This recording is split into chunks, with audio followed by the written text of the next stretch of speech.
നമസ്കാരം.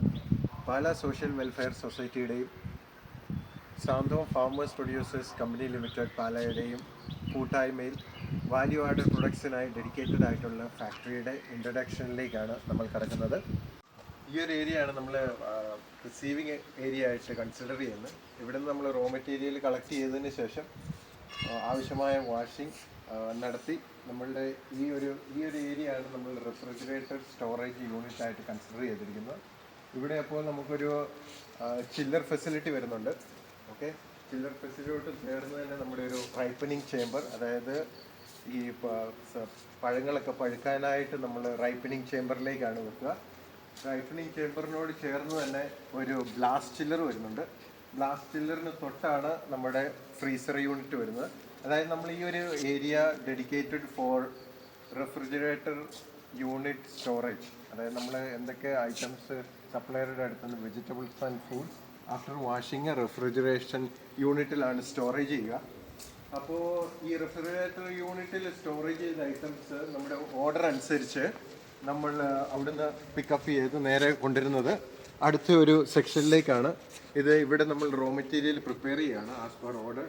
എത്ര ക്വാണ്ടിറ്റി, ഏതൊക്കെ തരത്തിൽ പ്രിപ്പറേഷൻ റോ മെറ്റീരിയൽ പ്രിപ്പയർ ചെയ്തതിന് ശേഷം ഈ ഒരു ഡെഡിക്കേറ്റഡ് സ്പേസിൽ നിന്ന് നമ്മൾ പ്രൊഡക്ഷൻ ഹാളിലേക്ക് എൻ്റർ ചെയ്യുകയാണ്. ഈ production hall dedicated for juice related machines, blancher and vacuum fried മെഷീനാണ്. ഈ വാക്വം ഫ്രൈഡ് മെഷീനിൽ നമ്മൾ ഈ ചിപ്സ് കാര്യങ്ങളെല്ലാം ഫ്രൈ ചെയ്യാനാണ് ഉദ്ദേശിക്കുന്നത്.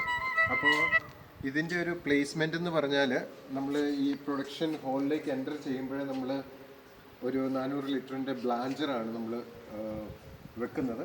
ബ്ലാഞ്ചറിനോട് ചേർന്ന് തന്നെ ഒരു പൾപ്പർ യൂണിറ്റ് നമ്മൾ സെറ്റ് ചെയ്യുന്നുണ്ട്. അതായത് ഈ ഫ്രൂട്ട് ജ്യൂസ് നിർമ്മാണത്തിലേക്കായിട്ടാണ്.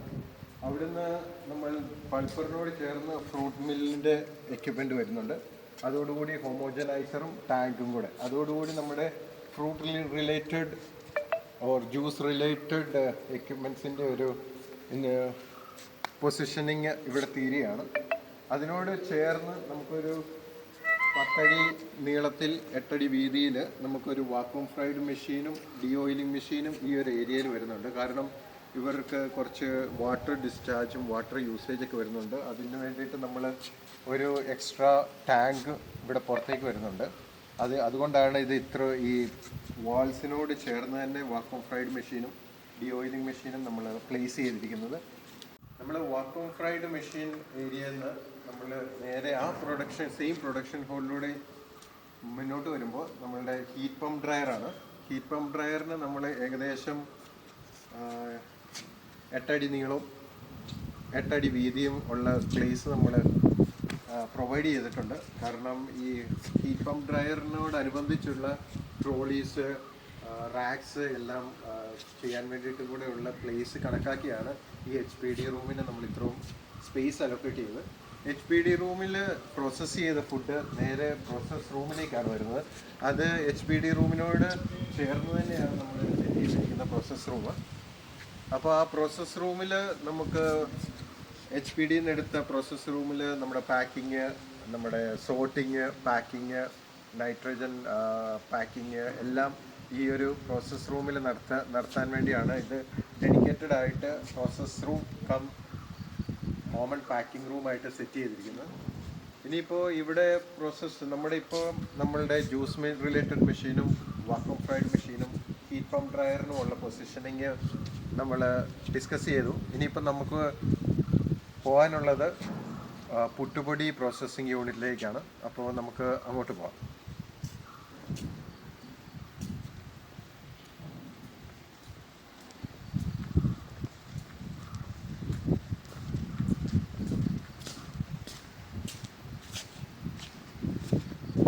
പുട്ടുപൊടിക്കായിട്ട് നമ്മളുടെ dry items like rice items store ചെയ്യുന്ന ഒരു റോ മെറ്റീരിയൽ സ്റ്റോറാണിത്. ഇത് ഡ്രൈ ഫുഡ് സ്റ്റോറാണ്. ഈ ഒരു സ്റ്റോർ ഏരിയയോട് ചേർന്ന് തന്നെയാണ് നമ്മുടെ റൈസ് വാഷിംഗ് മെഷീൻ. അതായത് പുട്ടുപൊടിക്കായിട്ട് ആദ്യമേ നമ്മൾ റൈസ് വാഷ് ചെയ്യുന്ന മെഷീൻ ആ റോ മെറ്റീരിയൽ സ്റ്റോറിനോട് ചേർന്ന് തന്നെയാണ് നമ്മൾ സെറ്റ് ചെയ്തിരിക്കുന്നത്. ഇവിടെയാണ് റൈസ് വാഷർ വരുന്നത്.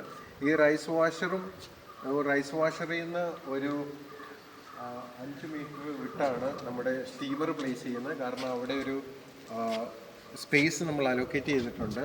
ജ്യൂസ് റിലേറ്റഡ് പ്രൊഡക്ഷൻ ഹോളും പുട്ടുപൊടി പ്രൊഡക്ഷൻ ഹോളുമായിട്ട് ഒരു ഓപ്പൺ കോർഡിനേഷൻ കൊടുത്തിട്ടുണ്ട്. ഓപ്പൺ സ്പേസ് നമ്മൾ അലോക്കേറ്റ് ചെയ്തിട്ടുണ്ട്.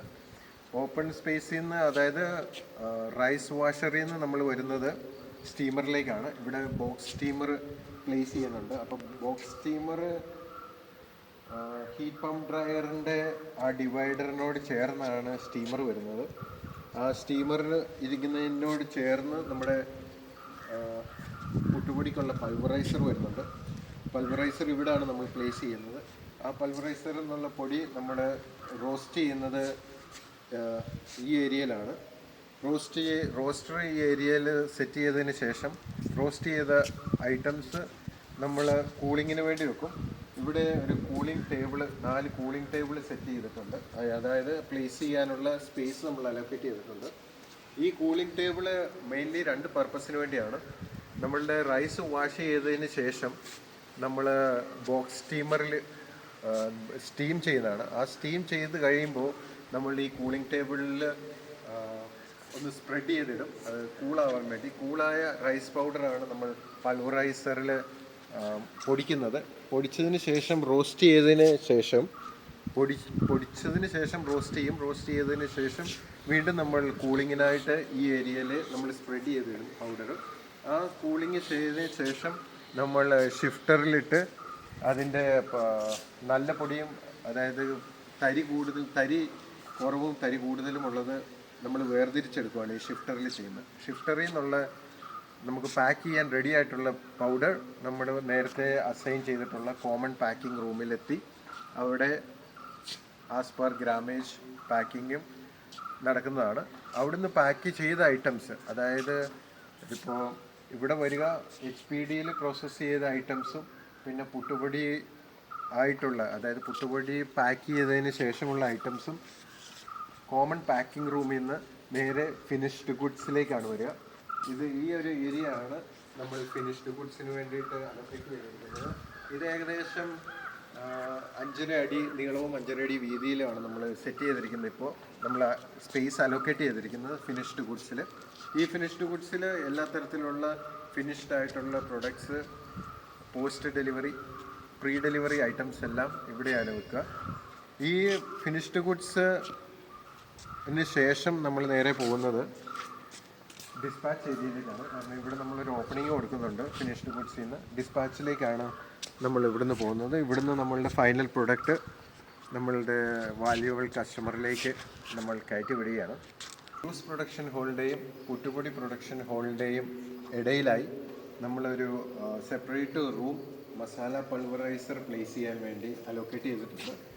ഇത് വിവിധതരം പൊടികൾക്ക് വേണ്ടിയിട്ടാണ്. മല്ലിപ്പൊടി, മഞ്ഞൾപ്പൊടി, ഇഞ്ചിപ്പൊടി, മുളക് പൊടി, അങ്ങനെയുള്ള വിവിധ തരങ്ങളായിട്ടുള്ള പൊടികൾക്ക് വേണ്ടി ഒരു പൾവറൈസർ ഡെഡിക്കേറ്റഡ് ചെയ്തിട്ടുണ്ട്. അതൊരു സെപ്പറേറ്റ് റൂമായിട്ട് തിരിച്ചാണ് നമ്മൾ പ്ലേസ് ചെയ്യാൻ ഉദ്ദേശിക്കുന്നത്.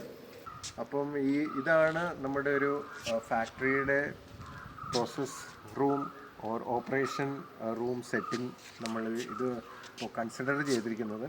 ഇത് കൂടാതെ നമുക്ക് സ്റ്റാഫിൻ്റെ ഫെസിലിറ്റീസ് ആയിട്ട് സ്റ്റാഫിന് ഒരു ഡ്രസ്സിങ് റൂമും ഹാൻഡ് വാഷിംഗ് ഏരിയയും നമ്മൾ ഈ ഡിസ്പാച്ച് ഏരിയയ്ക്കും റോ മെറ്റീരിയൽ പ്രിപ്പറേഷൻ ഏരിയയ്ക്കും ബിറ്റ്വീനായിട്ടൊരു dressing room with hand washing area നമ്മൾ പ്രൊവൈഡ് ചെയ്യുന്നുണ്ട്. ഈ ഡ്രസ്സിങ് റൂം കൂടാതെ നമുക്ക് ഒരു ഓഫീസ് സെറ്റ് ചെയ്യാനുള്ള ഒരു സ്പേസും നമ്മൾ അലോക്കേറ്റ് ചെയ്തിട്ടുണ്ട്. അവിടെയായിരിക്കും നമ്മുടെ ഓഫീസിലെ കാര്യങ്ങളെല്ലാം, അതായത് വേരിയസ് ഓഫീസ് അഡ്മിൻ ഫങ്ഷൻസ് ഒക്കെ നൽകാൻ വേണ്ടിയിട്ട് നമ്മളുടെ ഈ ഒരു ഏരിയയിൽ അറൗണ്ട് 396 സ്ക്വയർ മീറ്റർ സ്പേസ് നമ്മൾ ഓഫീസ് റൂമിന് വേണ്ടിയിട്ട് ഇതുവരെ അലോക്കേറ്റ് ചെയ്യാൻ സാധിച്ചിട്ടുണ്ട്. അപ്പോൾ ഇതാണ് നമ്മുടെ ഫാക്ടറിയുടെ ഒരു equipment installation process layout. Thank you.